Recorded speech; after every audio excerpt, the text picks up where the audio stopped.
Good morning. Welcome back to another morning minute meditation. We're once again in the book of Psalms in chapter number 119. We've been digging into this chapter some and have found some rich things from it. Let me share another one with you today. Verse number 67 and verse number 71. The Bible says, "Before I was afflicted, I went astray, but now have I kept thy word." Then verse 71, "It is good for me that I have been afflicted, that I might learn thy statutes."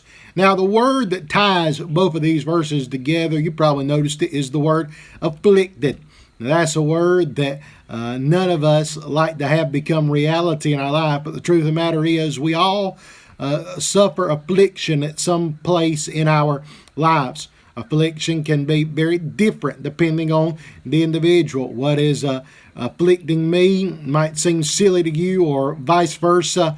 But the truth of the matter is the person who is being afflicted, the situation to them is very real. Now, David makes a statement in verse 71 that is interesting. He said, "It is good for me that I have been afflicted." Now, that takes a real relationship with God and a real knowledge of the Scriptures to be able to speak that kind of statement in truth. Why did he make that statement? In verse 67, he said, "Before I was afflicted," he said, I went astray.